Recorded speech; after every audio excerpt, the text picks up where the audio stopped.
Video में 2024 के लिए फिजिक्स का आंसर पेपर करने वाले हैं। क्या फिजिक्स का आंसर पेपर 2024 के लिए करने वाले हैं। ठीक है ना। सेट नंबर 1 से शुरू करेंगे। अगर आपने आंसर पेपर का सोल्यूशन कर लिया तो आपके 70 में 70 नंबर पक्के हो जाएंगे। 70 नंबर का फिजिक्स का पेपर होता है, क्योंकि फिजिक्स का पेपर मान लीजिए आपने 2023 का देखा। जब 2023 का पेपर आप देखेंगे तो उसके प्रीवियस ईयर के सबसे ज़्यादा क्वेश्चन मिलते हैं। क्या मिलते हैं? प्रीवियस ईयर के, यानी कि पिछले वर्ष में जो आए होते हैं, न्यूमेरिकल हो कोई हो, आपको वही मिलेगा आया हुआ। ठीक है, आए हुए सबसे ज़्यादा होते हैं। ठीक है, यहाँ पर आंसर पेपर सोल्यूशन करेंगे हम। सेट नंबर देखिए यहाँ पर सेट नंबर 1 2023 का यहाँ से शुरू करेंगे। क्या यहाँ पर देखिए सेट नंबर 1 2023 346 BS कोड है। तो हमारे पास क्वेश्चन देखिए पहला क्या दिया हुआ है यहाँ पर खंडा में, कि हमारे पास 5 MCQ यानी कि बहुविकल्पी प्रश्न। क्या है बहुविकल्पी प्रश्न? देखिए चांदी का पराविद्युत के होता है, क्या होता है? के 0 होता है, K+1 होता है, K=+1 होता है, K=-K1 होता है, अनंत होता है। हमेशा ध्यान रखना, चांदी जब भी आ जाए, चांदी के लिए क्या होता है? इन्फाइनाइट होता है। क्या होता है? अनंत होता है। ठीक है, फिर देखिए यहाँ पर ये तो यहाँ पर एक चीज़ और देख लीजिए, नोट लिखा है, नोट स्टार लगे प्रश्नों से संबंधित चैप्टर वाइज टॉपिक NCERT द्वारा हटा दिए गए हैं। यानी कि जो NCERT की हमारे पास नई बुक आई है उसमें से बहुत से टॉपिक कम कर दिए गए। ठीक है, इसलिए इन्होंने स्टार लगा दिए, यानी कि ये आपके सिलेबस से हट गया है। ठीक है, ये हमारा आपको ये सिलेबस में नहीं पढ़ना है, यानी कि खा क्वेश्चन इस टाइप से NPN टेस्ट है, ये नहीं आएगा एग्जाम में। फिर देखिए यहाँ पर का पतले प्रिज्म के पदार्थ का अपवर्तनांक क्या होगा यदि उसके अपवर्तनांक कोण तथा विचलन कोण मान समान हो। तो यहाँ पर देखिए अपवर्तक कोण तथा विचलन कोण मान समान हो। तो देखिए इसको सिंप्लीफाई कर सकते हैं, ये थोड़ी ना बता सकते हैं। देखिए गा है यहाँ पर, क्या है? गा यहाँ पर क्या दिया है? पतले प्रिज्म के पदार्थ का अपवर्तनांक, पतले प्रिज्म के पदार्थ का अपवर्तनांक क्या होता है? डेल्टा बराबर फार्मूला होता है हमारे पास, क्या होता है? A(n-k1) होता है। ठीक है, फार्मूला सूत्र होता है। और इन्होंने इसमें क्या कहा है, या इस उन्होंने कहा एक प्रिज्म के पदार्थ का अपवर्तनांक क्या होगा। ठीक है, यदि उसके अपवर्तक कोण तथा विचलन कोण मान समान हो। अपवर्तक कोण मान लीजिए ए बराबर क्या है, यानी कि ए बराबर, यानी कि अब विचलन कोण के बराबर है, तो ए की ये डेल्टा की यहाँ पर क्या लिख देंगे? विचलन कोण के, चूँकि समान है, ए बराबर क्या हो जाएगा? यहाँ पर ए हो जाएगा। ठीक है, n-1 हो जाएगा। अब देखिए ए से ए कट जाएगा, यहाँ पर कट जाएगा, तो यहाँ पर क्या बचेगा? 1 बचेगा, बराबर क्या बचेगा? यहाँ पर en-1 बचेगा। इसको इधर ले 1 प्लस का en हो जाएगा यहाँ पर, बराबर क्या? 1 प्लस का, यानी कि 1 को इधर ले, ये उधर है, तो यहाँ पर तो n बराबर क्या आ जाएगा? यहाँ पर 2 हो जाएगा। क्या हो जाएगा? n बराबर 2। तो हमारे पास क्या होगा? क्या हमने ये फार्मूला होता है, चूँकि इसमें कहा गया है कि उसके अपवर्तक कोण तथा विचलन कोण के समान है। तो विचलन कोण के समान हमने क्या कर दिया? यहाँ पर इसके समान कर दिया। अब एक कोण कर दिया अपवर्तक कोण, इससे ए से एक कैंसिल आउट हो जाएगा, n-k बन बचा 1 बचा, तो 1 को इधर ले, तो ये माइनस का इधर का प्लस का हो जाएगा। n तो n बराबर कितना? 1 कितना हो जाएगा? 2। तो n बराबर 2। देखिए n बराबर 2, यहाँ पर ऑप्शन नंबर क्या है? बी है, यहाँ ऑप्शन नंबर सेकेंड। फिर देखिए यहाँ पर हमारे पास क्या है? क्वेश्चन नंबर सेकंड, यानी कि क्या समीकरण क्या लिखा हुआ है यहाँ पर? समीकरण 1H, यानी कि 4 1, यानी कि 1 से 1 गिव्स आउट 2He4, यानी हीलियम है 2 से 4 है यहाँ पर। ठीक है, +2 प्लस पोजिटॉन है, प्लस Q ऊष्मा मतलब व्यक्त करती है। तो क्या है? नाभ की विखंडन है, नाभ की संलयन है, नाभ की विखंडन है, इनमें से कोई नहीं।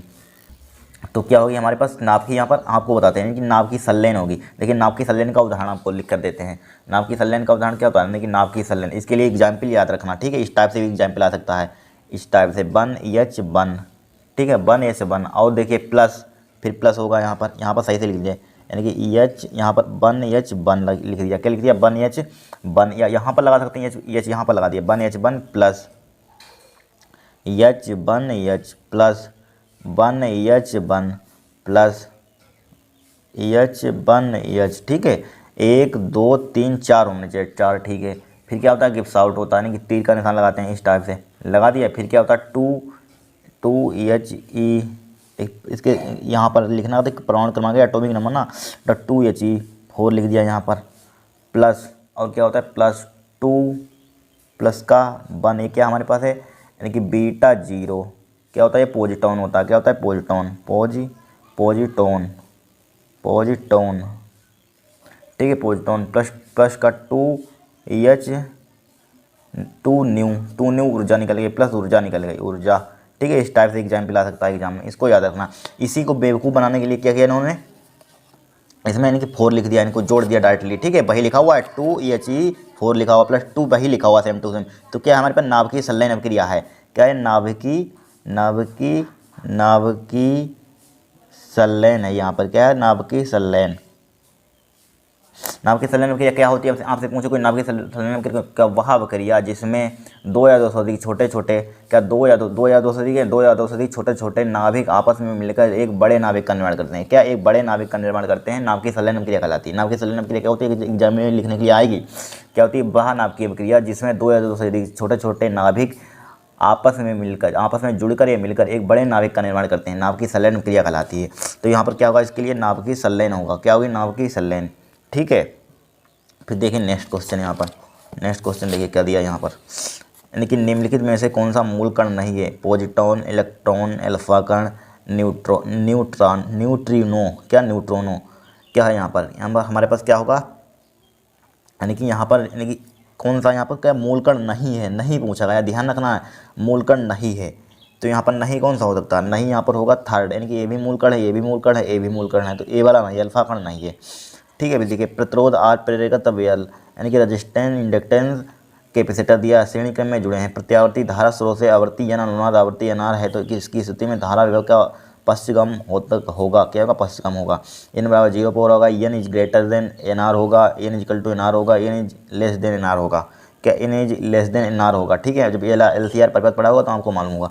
देखिए विद्युत चुम्बकीय तरंगों की कोई 2 विशेषता लिखें, क्या लिखे, कोई 2 विशेषता लिखे। देखिए लिखेंगे हम, देखिए विद्युत चुम्बकीय तरंगों की 2 विशेषता। ठीक है, अपने लिखते हैं विद्युत चुम्बकीय तरंगों की 2 विशेषता, स्टाफ से आपको एग्जाम में निकला। क्या होती है, ये तरंग अनुपस्थ तरंगें होती हैं, क्या होती हैं, तरंगे अनुपस्थ तरंगें होती है। सेकंड, इनको चलने के लिए किसी माध्यम की आवश्यकता नहीं होती है। ठीक है, डायरेक्टली ये चलती हैं।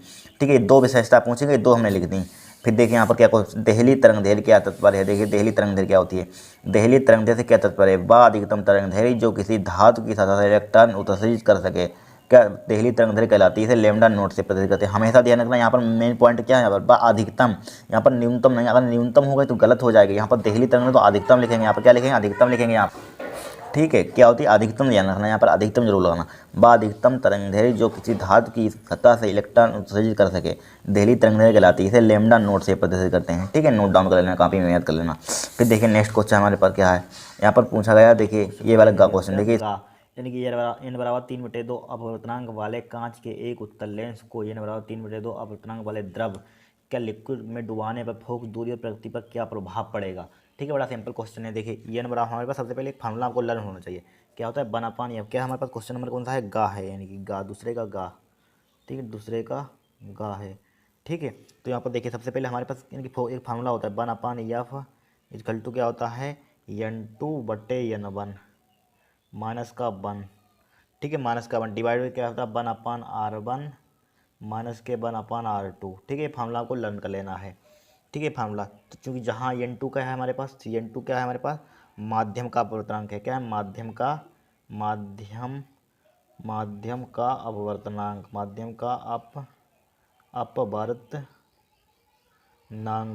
का अपवर्तनांक है।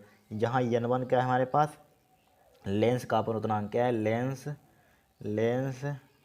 का अपवर्तनांक। ठीक है, लेंस का अपवर्तनांक कुछ नहीं है। तो यहाँ पर देखिए 1/F इजकल टू क्या हो जाएगा, यहाँ पर N2 कॉमन देखिए कितना दिया है, यहाँ पर देखिए क्या दिया है, 3/2 अपवर्तनांक वाले कांच के एक उत्तल लेंस को 3/2 अपवर्तनांक वाले द्रव में डुबाने फोकस दूरी पर प्रकृति पर क्या प्रभाव पड़ेगा। तो यहाँ पर कितना दिया, 3/2, N2 कॉमन मान लीजिए इसको। ठीक है, N2 का मान लिया 3/2 डिवाइड बाई क्या हो जाए, N1 का मान कितना है, दोनों के 3/2 है। यहाँ पर माइनस का क्या है, 1 है, क्या है, 1 है, 1/R1 माइनस का क्या हो जाएगा, 1/R2 हो जाएगा। ठीक है, 3/2 से 3/2 कैंसिल आउट हो जाएगा।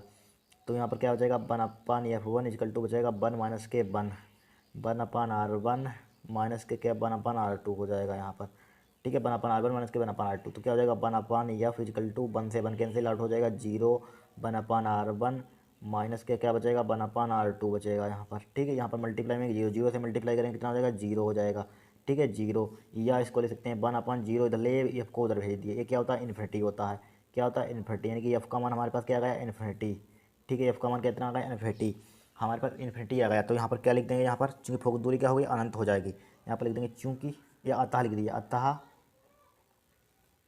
अतः फोकस दूरी अनंत हो जाएगी, अनंत हो जाएगी। क्या हो जाएगी, फोर्स दूरी अनंत हो जाएगी। अब प्रकृति क्या होगी, लेंस एक लेंस प्रकृति क्या होगी यहाँ पर, लेंस प्रकृति देखिए, लेंस लेंस एक समतल, ठीक है, इन्फिनिटी होगी तो समतल पारदर्शी पारदर्शी पारदर्शी शीशा जैसा व्यवहार करेगा। क्या, शीशा जैसा व्यवहार करेगा, शीशा जैसा व्यवहार करेगा, जैसा व्यवहार करेगा, ठीक है, शीशा जैसा व्यवहार करेगा। इस टाइप से क्वेश्चन था, कुछ नहीं था, फार्मूला आपको लर्न कर लेना था। और आप रंग दिए, पुट कीजिए, वैल्यू काटिए, यहाँ पर बस हो जाएगा, या फिर इन्फिनिटी हो जाएगा, तालिक देंगे, तब फोकस दूरी अनंत हो जाएगी, लेंस एक समतल पारदर्शी शीशा जैसा व्यवहार करेगा। अब देखिए क्वेश्चन नंबर हमारे पास क्या है, यानी कि देखिए स्टार लगा हुआ काट, एक ट्रांजिस्टर के धारा लाभ से क्या आप करिए, एक काट दिएगा क्वेश्चन, यानी सिलेबस है आपके। फिर देखिए एस एन 14 दिया है, यानी कि नाटन का परमाणु क्रमांक इतना इतना, नाभिक पर कूलम आवेश के, यानी कि आणविक द्रव्यमान नाभिक कूलम से आवेश की गणना कीजिए, इस पर आवेश की गणना करना है। यहाँ पर समझिए, यहाँ पर सबसे पहले हमारे पास क्या दिया है, यहाँ पर क्वेश्चन नंबर क्या है हमारे पास, इंपॉर्टेंट है यहाँ पर, ठीक है, डायरेक्टली नहीं पूछा गया एग्जाम में, थोड़ा सा घुमाकर पूछा गया है, आवेश ही ज्ञात करना है, ठीक है। तो यहाँ पर देखिए 7n14, ठीक है, 7n14 दिया है। अब देखिए यहाँ पर प्रोटॉन यहाँ पर कितने हैं, यहाँ पर प्रोटॉन देखिए कि नहीं है, यहाँ पर प्रोटॉन कितने हैं यहाँ पर, यानी कि n4 number of proton, proton यहाँ पर कितने हैं, 7 है, कितने हैं, 7 है, ठीक है। हमारे पास इलेक्ट्रॉन, यानी कि इलेक्ट्रॉन पर आवेश कितना होता है, 1.6 मल्टीप्लाई 10⁻19 होता है, ठीक है, 19 कूलाम होता है। हमें आवेश ज्ञात करना है, क्या ज्ञात करना है, आवेश ज्ञात करना है। इसके लिए फार्मूला हमारे पास क्या होता है, क्यू बराबर क्या होता है हमारे पास, क्यू बराबर क्या होता है, एन ई होता है, क्या होता है, क्यू बराबर एन ई। तो क्यू बराबर एन एन का मान कितना दिया यहाँ पर, यानी कि नंबर ऑफ प्रोटॉन, यानी कि 7 यही ले लेंगे यहाँ पर, 7 मल्टीप्लाई ई का मान देखिए कितना था, इलेक्ट्रॉन 1.6 मल्टीप्लाई 10⁻−19, 16 सत्ते कितना होता है, 112 होता है, कितना होता है, 112 मल्टीप्लाई 10⁻−19 हो गया यहाँ पर, क्या हो गया, 19 हो गया यहाँ पर, क्या हो गया, 19 हो गया, 112 10⁻−19। अब पॉइंट यहाँ पर कितने बाद, एक के बाद है, कितने के बाद, एक के बाद, ठीक है। इसका यानी कि आवेश है, आवेश का मात्रक क्या होता है, कूलाम होता है, क्या होता है, कूलाम। एक क्या होगा हमारा आंसर होगा, यहाँ पर क्या होगा, आंसर होगा, ठीक है। इस टाइप से क्वेश्चन को सोल्व करना है। फिर देखिए नेक्स्ट क्वेश्चन, एक हेनरी स्वप्रेरकत्व की परिभाषित कीजिए, यानी कि स्वप्रेरकत्व की आपकी परिभाषा, हेनरी का स्वप्रेरकत्व यानी कि यूनिट क्या होती है, हेनरी होता है, इसलिए पूछा गया हेनरी स्वप्रेरकत्व को परिभाषित कीजिए। तो परिभाषा इसकी डायरेक्टली लिखनी है। तो देखिए स्वप्रेरकत्व की परिभाषा क्या होती है, लिखी हुई हमने लिख दी है। क्या होती है स्वप्रेरकत्व की परिभाषा, कि जब किसी कुंडली में जब किसी कुंडली में धारा प्रवाहित की जाती है तो उसके चारों ओर चुंबकीय क्षेत्र उत्पन्न हो जाता है। जब किसी कुंडली में धारा प्रवाहित करते हैं तो उसके चारों ओर क्या हो जाता है, यहाँ पर क्या हो जाती है, चारों चुंबकीय क्षेत्र उत्पन्न हो जाता है। उस स्थिति में कुंडली में समृद्ध चुंबकीय फ्लक्स कुंडली में प्रवाहित विद्युत धारा के समानुपाती होता है। क्या होता है, समानुपाती। बड़ा सिंपल परिभाषा है। क्या, जब किसी अगर कुंडली कोई रखी हो तो उसके चारों ओर क्या चुंबकीय क्षेत्र उत्पन्न हो जाएगा, क्या हो जाएगा, चुंबकीय क्षेत्र उत्पन्न हो जाएगा। इस स्थिति में कुंडली में समृद्ध चुंबकीय फ्लक्स कुंडली में प्रवाहित विद्युत धारा के समानुपाती होता है। क्या होता है, समानुपाती होता है, ठीक है। क्या होती है, हमारे पास स्वप्रेरकत्व की डेफिनेशन होती है, इस टाइप से लिखेंगे यहाँ पर। फिर देखिए नेक्स्ट क्वेश्चन देखिए यहाँ पर क्या देखेंगे, ठीक है, परिभाषा याद कर लेना, छोटी छोटी हैं। फिर देखिए यहाँ पर 45 इलेक्ट्रॉन वोल्ट ऊर्जा का इलेक्ट्रॉन 9×10⁻⁻5 वेबर प्रति मीटर स्क्वायर तीव्रता के चुंबकीय, क्या लिखा हुआ, चुंबकीय क्षेत्र में वृत्ताकार मार्ग में चक्कर लगा रहा है। वृत्ताकार मार्ग की त्रिज्या ज्ञात कीजिए। क्या ज्ञात कीजिए, त्रिज्या ज्ञात कीजिए। 2-2 नंबर के क्वेश्चन थे, एक पहले 1-1 नंबर के, अब 2-2 नंबर के थे, ठीक है। तो यहाँ पर देखिए क्या पूछा गया, वृत्ताकार मार्ग की त्रिज्या ज्ञात कीजिए। बड़ा सिंपल क्वेश्चन है, कुछ नहीं यहाँ पर। तो यहाँ पर सबसे पहले हमें दिया गया है, यहाँ पर क्या दिया, यहाँ पर हमें दिया है, देखिए क्या दिया यहाँ पर। क्वेश्चन नंबर हमारे पास क्या है, दूसरे खंड हमारे पास क्या है, खंड है हमारे पास सा, क्या है, सा है, ठीक है, सा। और इसमें देखिए थर्ड का क्वेश्चन नंबर क्या है हमारे पास, थर्ड का क्वेश्चन है यहाँ पर, क्या है, थर्ड का क्वेश्चन देखिए दिया है यहाँ पर। सबसे पहले क्या दिया हमें यहाँ पर, दिया है क्या दी गई है, 45 इलेक्ट्रॉन वोल्ट ऊर्जा, यानी कि ऊर्जा मतलब K4, के से लिख लीजिए ऊर्जा है यहाँ पर, क्या है, के मोल काइनेटिक एनर्जी मान लीजिए, काइनेटिक एनर्जी कितनी दी गई, 45 इलेक्ट्रॉन वोल्ट दी गई है, ठीक है, 45 इलेक्ट्रॉन वोल्ट। एक इलेक्ट्रॉन 9×10⁻⁻5 वेबर प्रति मीटर इसका चुंबकीय क्षेत्र, यानी कि बी का मान दे दिया गया यहाँ पर। किसका मान दे दिया गया है, बी बराबर हमें कितना दिया है यहाँ पर, 9×10⁻⁻5 वेबर प्रति मीटर स्क्वायर, ठीक है, वेबर प्रति मीटर स्क्वायर, तीव्रता के चुंबकीय क्षेत्र में वृत्ताकार मार्ग में चक्कर लगा रहा है। क्या लगा रहा है? मार्ग में चक्कर लगा रहा है। वृत्ताकार मार्ग की त्रिज्या ज्ञात कीजिए, यानी कि रेडियस ज्ञात करनी है वृत्ताकार मार्ग की। ठीक है, तो इसको लिख लीजिए। अब हमारे पास चूंकि यहाँ पर हमारे पास चूंकि एक इलेक्ट्रॉन वोल्ट यहाँ पर के बराबर दिया है हमें, कितना के बराबर कितना दिया है? 45 इलेक्ट्रॉन वोल्ट। इसको किस में चेंज कर देंगे हम, यानी कि इसको एक इलेक्ट्रॉन वोल्ट में कितने जूल ऊर्जा होती है, इसको जूल में चेंज कर दिए। क्योंकि हम जानते हैं इनकी ऊर्जा का मतलब, इनकी ऊर्जा का मतलब क्या होता है? जूल होता है। तो 45 मल्टीप्लाई 1.6 गुणित 10 की पावर एक इलेक्ट्रॉन वोल्ट में कितना 1.6 गुणित 10 की पावर -19 जूल ऊर्जा होती है। कितनी इतनी ऊर्जा जूल होती है। अब काइनेटिक एनर्जी का फार्मूला क्या होता है? 1/2 mv²। क्या हो जाएगा? 45 मल्टीप्लाई 1.6 गुणित 10 की पावर -19 हो जाएगा। यहाँ पर क्या हो जाएगा? 19 हो जाएगा। हमें चूंकि हम जानते हैं यहाँ पर पूछा गया इलेक्ट्रॉन का द्रव्यमान कितना होता है। क्या होता है? इलेक्ट्रॉन के लिए द्रव्यमान है, तो इलेक्ट्रॉन का द्रव्यमान कितना होता है? छोड़िए इसको, इसकी मल्टीप्लाई करके कीजिए, तो mv² हो जाएगा। इक्वल टू क्या हो जाएगा? 45 मल्टीप्लाई 1.6 गुणित 10 की पावर -19 गुणित 2 की उधर मल्टीप्लाई कर दिया, ऊपर हो गई। ठीक है, ऊपर हो गई। हमें चूंकि b का मान निकालना है यहाँ पर b², तो यहाँ पर क्या आ जाएगा? 45 गुणे 1.6 गुणे 10 की पावर -19 गुणे 2 आ गया यहाँ पर, डिवाइडेड बाई यम हो जाएगा। यम मतलब नीचे आ जाएगा, यम आ गया यहाँ पर। और यहाँ पर इसका इलेक्ट्रॉन का द्रव्यमान कितना होता है? 45 मल्टीप्लाई 1.6 गुणे 10 की पावर -19 गुणे 2। इसका द्रव्यमान कितना होता है? 9.1 होता है। कितना होता है? 9.1 गुणे 10 की पावर -31 हो जाएगा। ठीक है, स्क्वायर हटाइए, इस पर रूट लगा दीजिए, कि रूट लगा दिया यहाँ पर। क्या लगा दिया? रूट। जब स्क्वायर हटेगा इस पर क्या लगा दिया? रूट लगा दिया हमने, एक स्टेप में ही कर दिया। ठीक है, यहाँ से आपको क्या मिलेगा? बी का मान मिलेगा। इसको सिंप्लीफाई करना क्या आएगा? बी का मान आएगा। हमें चूंकि त्रिज्या ज्ञात करनी है, क्या ज्ञात करनी है? त्रिज्या के लिए। इसके लिए फार्मूला होता है हमारे पास, क्या होता है? यहाँ पर बी का मान आपको सिंप्लीफाई करना है। ठीक है, अगर यहाँ पर सिंप्लीफाई करेंगे तो एक ही सवाल हो पाएगा, पूरा एमसाइड पेपर ही नहीं हो पाएगा। ठीक है, ये कैलकुलेशन करेंगे हम। तो यहाँ पर क्या है? बी का मान, इसकी कैलकुलेशन करनी है, आप कैलकुलेशन करना, बी का मान निकालना। फिर यहाँ पर अभिकेंद्र बल हमारे पास बराबर होता है, यहाँ पर किसके होता है? लारेंज बल के। लारेंज बल के बराबर कर देंगे यहाँ पर, किसके बराबर कर देंगे? लारेंज बल के। देखिए, एक बी से यहाँ पर बी कैंसिल आउट हो जाएगा, तो हमारे पास क्या आ जाएगा? आर बराबर क्या आ जाएगा? mb/qb हो जाएगा। यहाँ पर क्या हो जाएगा? qb। हमें आर का मान याद करना है यहाँ पर। तो यहाँ पर देखिए, यम का मान हमें पता है। क्या पता है? यम का मान 9.1 गुणे 10 की पावर क्या होता है? -31 होता है। ठीक है, -31 मल्टीप्लाई, अब इसका मान आपको निकाल कर यहाँ पर से निकालेंगे, यहाँ पर पुट कर देंगे बी का मान, डिवाइडेड बाई क्यू का क्या होता है? आवेश, कूलम, यानी कि इलेक्ट्रॉन पर कितना आवेश है? 1.6 गुणे 10 की पावर -19 होता है। ठीक है, 1.6 गुणे 10 की पावर -19। फिर देखिए यहाँ पर बी का मान में दिया, चुंबकीय क्षेत्र कितना दिया है यहाँ पर? कितना दिया? 9 गुणे 10 की पावर -5। कितना दिया है? 9 गुणे 10 की पावर -5, तो 9 गुणे 10 की पावर -5 दे दिया यहाँ पर। ठीक है, 9 गुणे 10 की पावर 5। अब यहाँ पर इसकी कैलकुलेट, बी का मान यहाँ से एक वर्गमूल इसका निकालना है, इसको सिंप्लीफाई करके जो आ यहाँ पर पुट कर देना, इसको कैलकुलेशन कर लेना, आपकी रेडियस आ जाएगी। क्या आ जाएगी? त्रिज्या आपकी आ जाएगी। ठीक है, इस टाइप से आप कर लेंगे। यहाँ पर रेडियस कितनी आ जाएगी? यहाँ पर उत्तर यहाँ पर आप मैच कर लेना। क्या कर लेना? आप मैच कर लेना। ठीक है, उत्तर जितनी भी आए मीटर में आ जाएगी। क्या आ जाएगी? मीटर में आ जाएगी, रेडियस आ जाएगी। ठीक है, फिर देखिए नेक्स्ट क्वेश्चन हम देखेंगे। फिर देखिए यहाँ पर क्या लिखा हो? था यम द्रव्यमान तथा जी आवेश का एक कण एक समान विद्युत क्षेत्र में। इसकी कैलकुलेशन जरूर कर लेना। ठीक है, अगर एग्जाम में इस टाइप से क्वेश्चन है तो एग्जाम में कैसे कैलकुलेशन करेंगे आप, इसलिए आप सीखना कैलकुलेशन करना।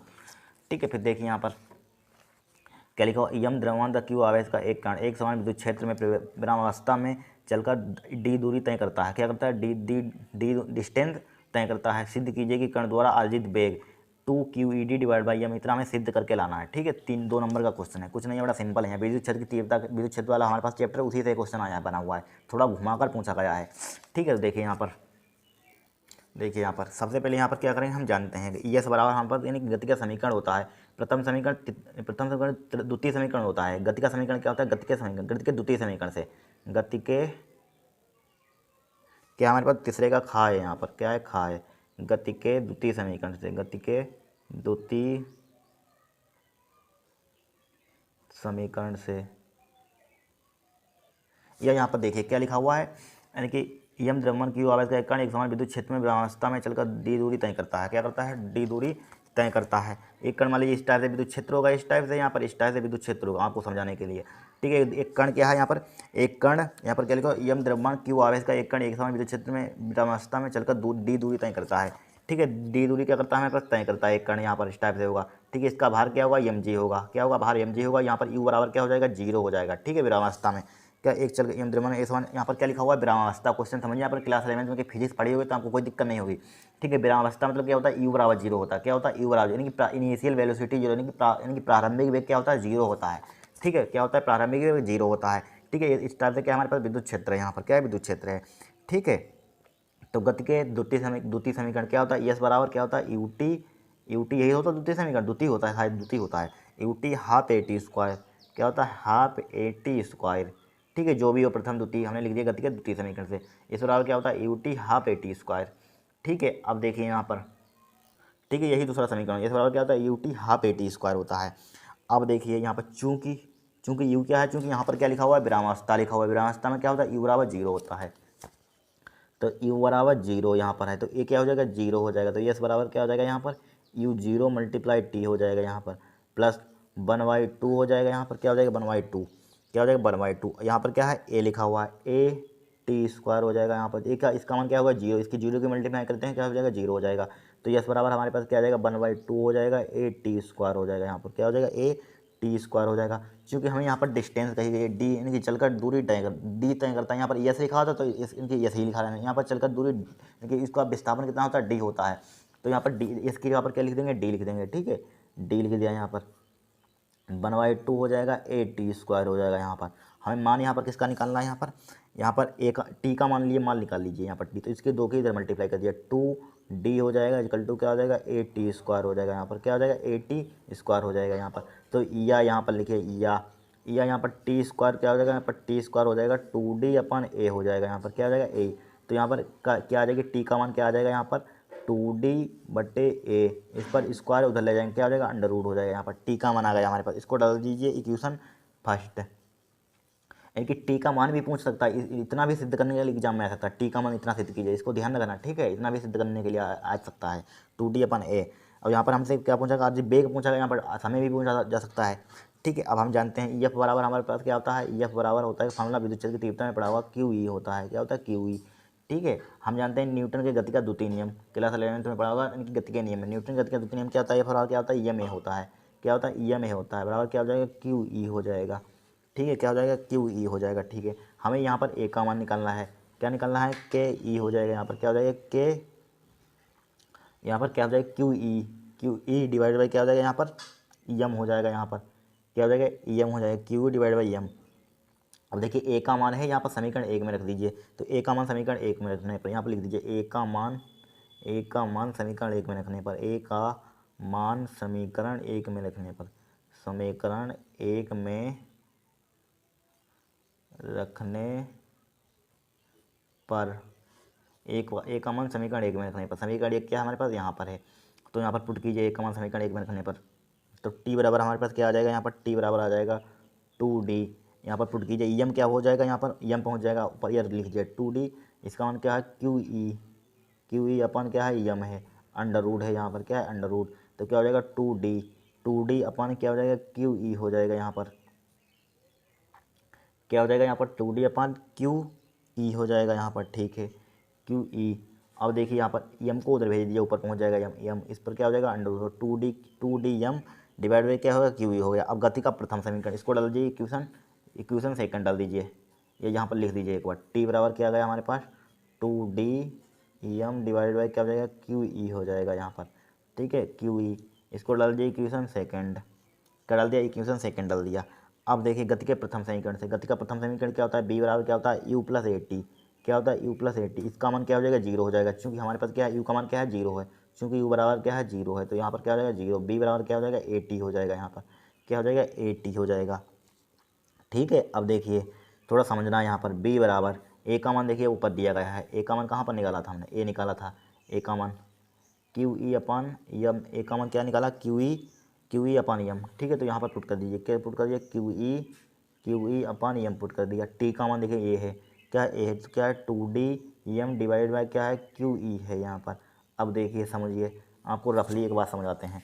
अगर मान लीजिए हमने निकाला, हमारे पास क्या है, 4√2 लिखा हुआ है समझने के लिए। अगर हम इसको अंदर ले जाएंगे, क्या ले जाएंगे, अंदर ले जाएंगे, तो क्या हो जाएगा यहाँ पर, जब अंदर ले जाते हैं तो क्या हो जाता है बताइए। यहाँ पर जब अंदर ले जाते हैं, देखिए √2 को हम अंदर ले जाने चाहते हैं, तो क्या हो जाता है, इसका स्क्वायर हो जाएगा। अंदर लिखेंगे तो इसका स्क्वायर साहित लिखेंगे, विद स्क्वायर लिखेंगे।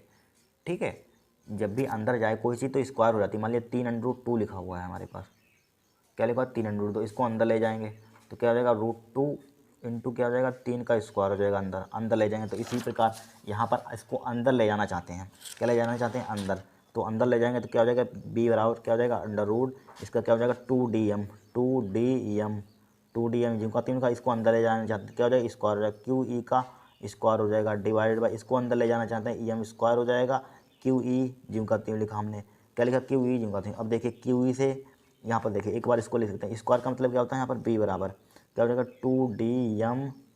2dm स्क्वायर का मतलब क्या क्यू का स्क्वायर ई का स्क्वायर हो जाएगा, यहाँ पर क्या हो जाएगा क्यू का स्क्वायर यू का square divided by M square मतलब M multiply M under root हो जाएगा, यहाँ पर क्या हो जाएगा अंडर रूट। अब देखिए एम से एक एम कैंसिल आउट और यहाँ पर नीचे क्यू ई भी लिखा हुआ है, ठीक है। देखिए क्यू से एक क्यू कैंसिल आउट, ई से एक ई कैंसिल आउट, क्या ई से एक ई कैंसिल आउट, तो यहाँ पर क्या बचेगा हमारे पास ई से ई कैंसिल आउट हो गया, यहाँ पर देखिए ई से ई कैंसिल आउट हो गया। अब देखिए क्या बचा यहाँ पर ई से ई कैंसिल आउट, तो बी बराबर हमारे पास क्या बचा 2d एक क्या बचा हमारे पास क्यू ई बचा, क्या बचा 2d Q E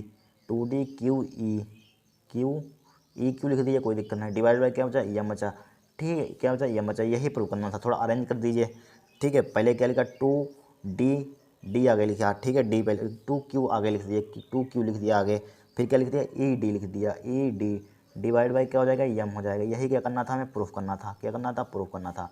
hence proved लिख दीजिए हैंस प्रूव्ड। इस टाइप से था 2 नंबर का, देखिए कितना ट्रिकी पूछा, सिंपल नहीं है थोड़ा, 2 नंबर का था। देखिए यही प्रूफ करना था यहाँ पर 2QED डिवाइड बाई एम, ठीक है बी बराबर बेग यही हमें निकालना था, ठीक है वेलोसिटी। इस टाइप से आपको इसको सोल्व करना है। अब देखिए क्वेश्चन नंबर नेक्स्ट, यहाँ पर नेक्स्ट देखिए क्या दिया है, एक दूरदर्शी की आवर्धन क्षमता 9 है, जब इसे समांतर किरणें के लिए समायोजित किया गया जाता है तो नेत्रिका एवं अभिदर्शक के बीच की दूरी 20 सेंटीमीटर होती है।